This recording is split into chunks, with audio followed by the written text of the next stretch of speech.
Hello everyone. इस video में हम एक्सीकॉम टेली सिस्टम लिमिटेड का फंडामेंटल एनालिसिस करने वाले हैं। हमारे एक सब्सक्राइबर एंड व्यूवर्स ने कमेंट करके बोला था कि आप इस कंपनी के ऊपर एक वीडियो बनाइए।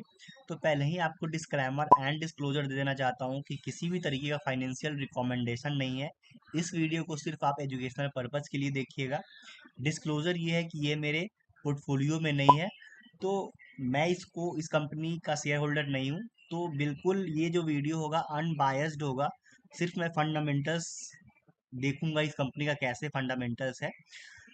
बाकी आप अपना कुछ भी आपको बाई करना है, सेल करना है, आप अपना एडवाइजर से जरूर कंसल्ट कीजिएगा या अपना ड्यू डिलिजेंस जरूर कीजिएगा। तो चलिए शुरू करते हैं आज का ये एजुकेशनल कम फंडामेंटल एनालिसिस वीडियो।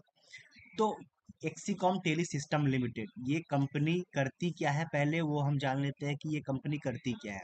तो यहाँ पे अबाउट सेक्शन में आप देख सकते हैं कि ये जो कंपनी है Exicom tele system limited manufactures EV chargers and critical power components. तो दो तरह का बिजनेस ये कंपनी करती है, दो सेगमेंट में है। एक ईवी चार्जर्स के सेगमेंट में है और एक क्रिटिकल पावर कंपोनेंट्स के सेगमेंट में है। की पॉइंट्स भी हम देख लेते हैं। तो की पॉइंट्स में आपको दिखेगा कि बिजनेस का ओवरव्यू क्या है। तो ये आप देख सकते हो कि ये जो कंपनी है ये business manufacturing critical power component such as rectifiers, AC to DC converters etcetera and also offers energy storage solutions. तो ये एसी टू डीसी को कन्वर्ट्स करती है, रेक्टिफायर्स बनाती है और एनर्जी स्टोरेज सॉल्यूशंस भी ऑफर करती है, along with production of EV charges, और ईवी चार्जेस भी बनाती है। It is sustainable energy transition vertically integrated company with a service network of 200 plus engineers across 26 plus states. Company operates on two business fronts, enabling electrification of transportation through the EV charging products, facilitating energy stability of digital communication infrastructure with power conversion systems and energy storage solution। तो दो segment में ये company करती है, जैसा कि मैंने आपको बताया। ईवी चार्जिंग प्रोडक्ट्स ये कंपनी मैन्युफैक्चर करती है, और जो डिजिटल कम्युनिकेशन इंफ्रास्ट्रक्चर के लिए जो स्टोरेज सॉल्यूशन होता है वो ये कंपनी प्रोवाइड करती है। तो अगर कंपनी का अगर आप प्रोडक्ट पोर्टफोलियो देखेंगे तो ईवी चार्जर का जो सेगमेंट है, तो इसमें ईवी चार्जर है पोर्टफोलियो में, प्रोडक्ट पोर्टफोलियो में, और क्रिटिकल पावर है। ईवी चार्जर में ये बहुत सारा यहाँ पे प्रोडक्ट्स का दिख रहा है, तो ये सबको आप जाके देखना कि ये प्रोडक्ट है क्या, कौन सा जो अलग अलग जो चार्जिंग यहाँ पे आपको दिख रहा है। 3.3 kilo watt, spin air 7.22 kilo watt. तो बहुत सारे हैं यहाँ पे। डिस्ट्रीब्यूटेड चार्जिंग 480 से 600 किलो वाट। तो अलग अलग तरीके का जो चार्जिंग है, ईवी चार्जिंग है, वो कंपनी मैन्युफैक्चर एंड प्रोवाइड करती है।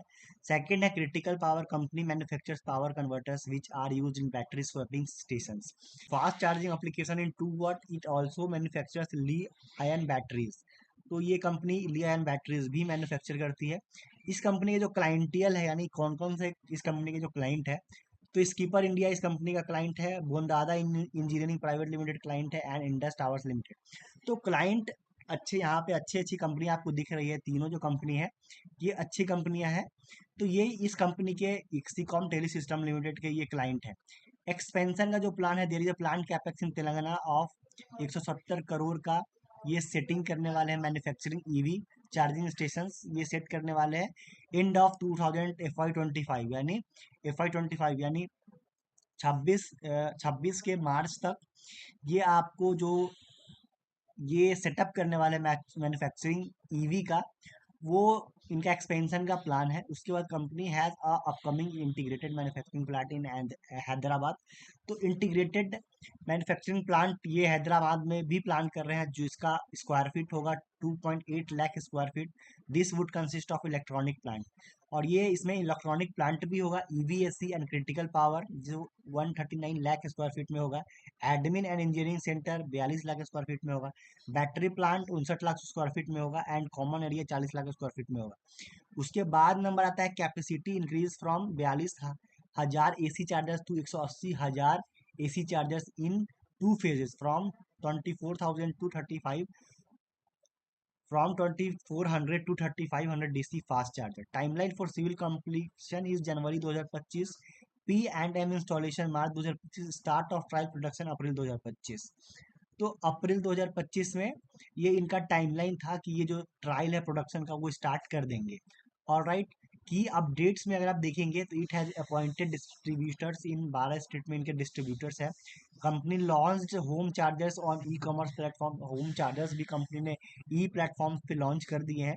It deployed India first liquid cooled dispenser charger with 48 kilowatt capacity. तो ये इंडिया का first liquid cooled dispenser charger with 40 kilowatt capacity भी डिप्लॉय कर दिया गया है कंपनी के द्वारा।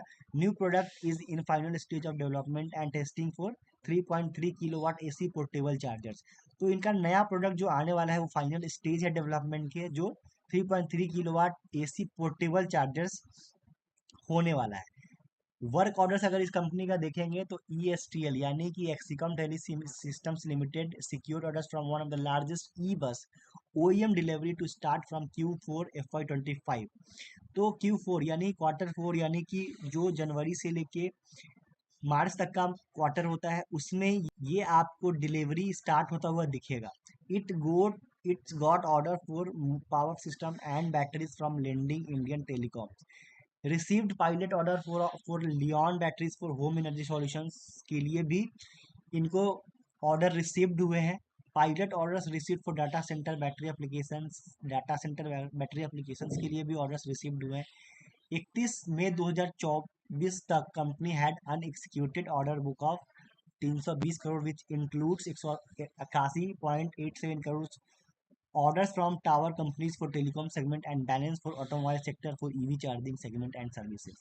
तो यानी कंपनी ने 2000, ये जो डाटा आपको दिख रहा है 31 मई 2024 तक, कंपनी ने अनएक्सिक्यूटेड ऑर्डर बुक यानी अभी तक ये जो ऑर्डर बुक है ये एक्सिक्यूटेड नहीं हुआ है, जिसमें 181 करोड़ भी इंक्लूडेड है, जो telecom segment and automobile sectors के द्वारा कंपनी को प्रोवाइड किया गया ऑर्डर्स बुक आया है।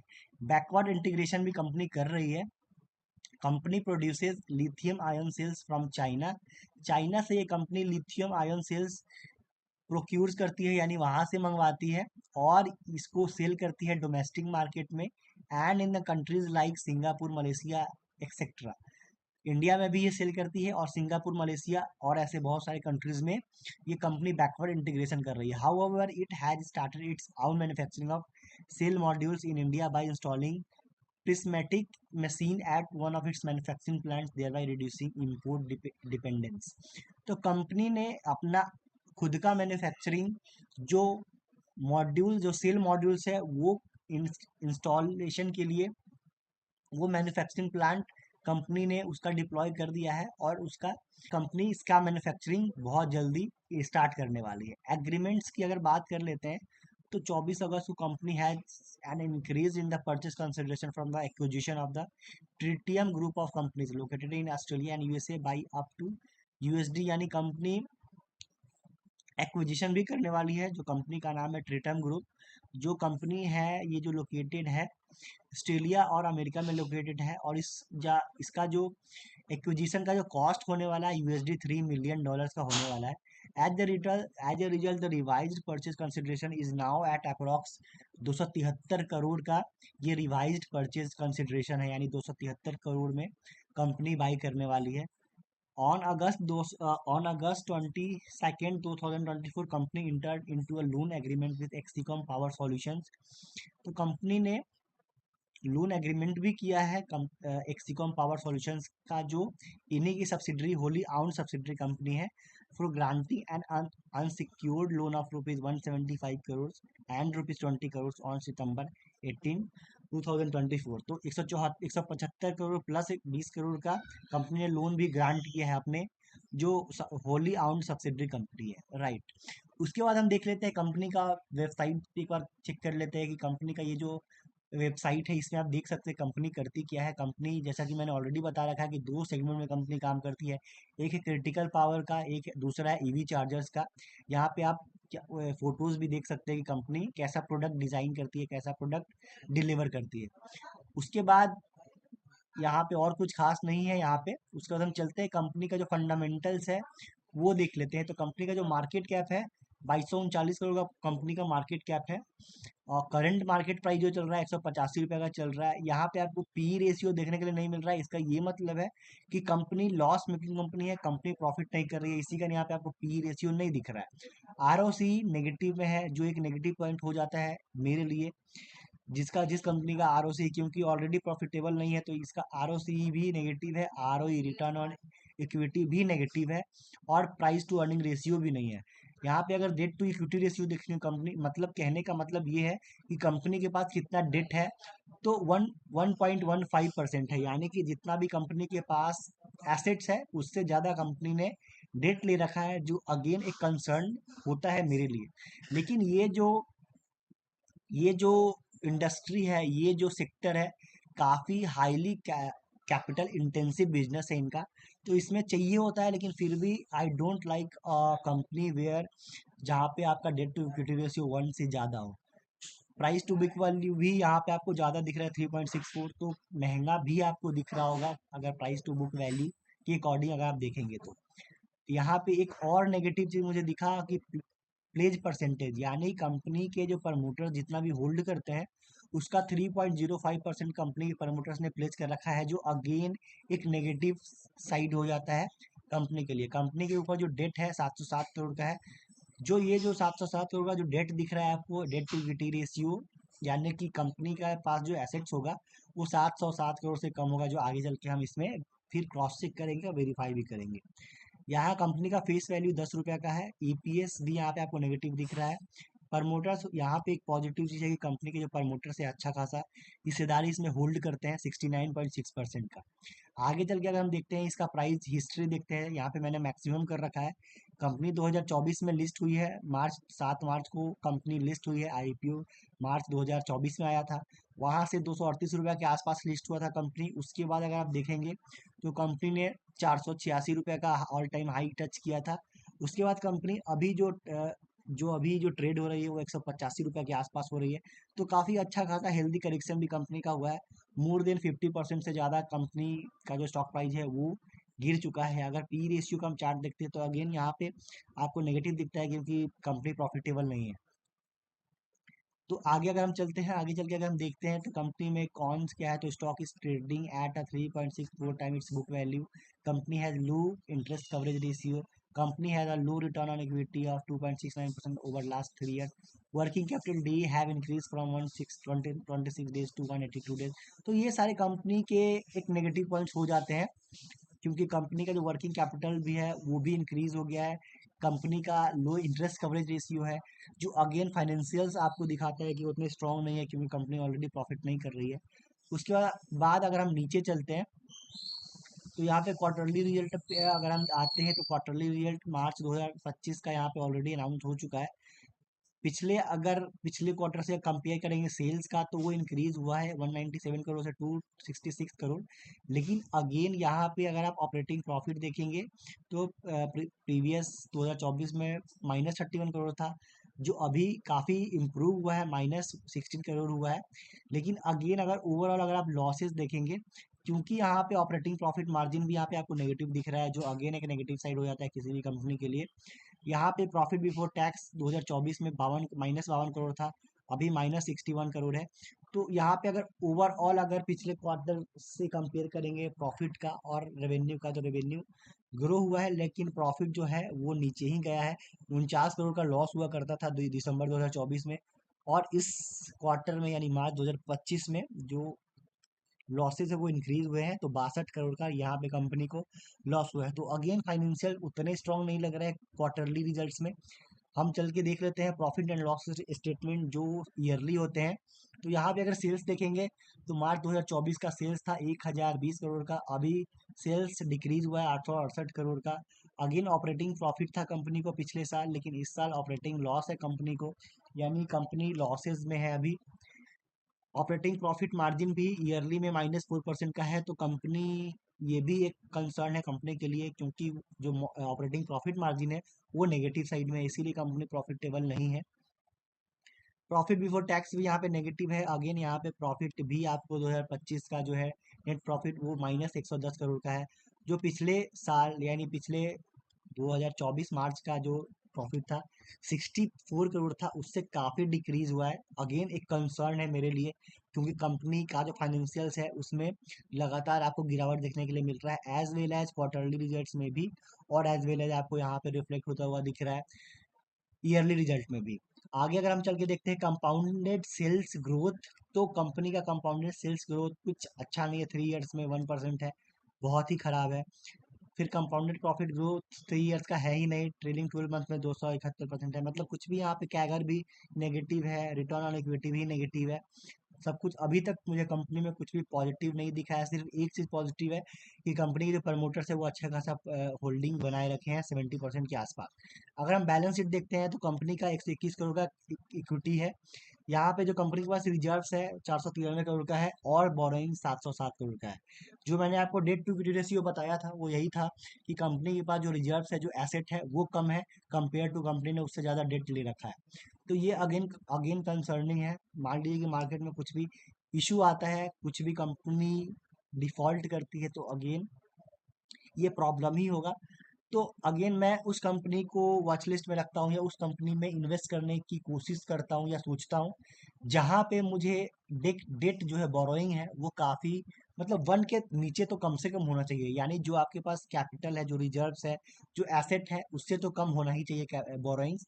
क्योंकि अगर उससे कम बोरोइंग्स नहीं है तो आप इंटरेस्ट भी पे करते हैं, तो कहीं ना कहीं आप इंटरेस्ट का जो बोझ होता है कंपनी पे वो लगातार इंक्रीज होता रहता है। तो मुझे ऐसी कंपनियां पर्सनली मुझे पसंद नहीं है।